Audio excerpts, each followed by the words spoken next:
कोयत्याले डोक्यावर वार, नातेवाईकांकडून तरुणावर जीवघेणा हल्ला। शहापूर येथे नातेवाईकांमध्ये झालेल्या वादातून एका तरुणावर कोयत्याने जीवघेणा हल्ला केल्याची गंभीर घटना उघडकीस आली आहे। या प्रकरणी शहापूर पोलीस ठाण्यात गुन्हा नोंद करण्यात आला आहे।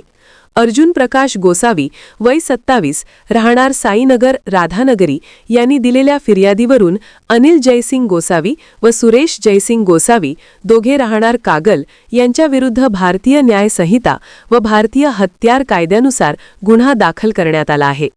11 एप्रिल 2026 रोजी रात्री 8 वाजण्याच्या सुमारास म्हसोबा मंदिर परिसरातील मोकळ्या मैदानात ही घटना घडली। फिर्यादी आपल्या हरवलेल्या बहिणीचा शोध घेत असताना आरोपींनी तुझ्या बहिणीचा शोध घेऊ नकोस अन्यथा जिवंत सोडणार नाही अशी धमकी दिली। त्यानंतर शिवीगाळ करत लाथाबुक्क्यांनी मारहाण केली। यावेळी अनिल गोसावी याने कोयत्याने अर्जुन यांच्या डोक्यावर वार करून त्यांना गंभीर जखमी केले। जखमी अवस्थेत अर्जुन यांनी तक्रार दाखल केली असून पोलीस पुढील तपास करत आहेत। चॅनलला सबस्क्राइब करा आणि परिसरातील ताज्या घडामोडी सर्वात आधी बघण्यासाठी बेल आयकॉन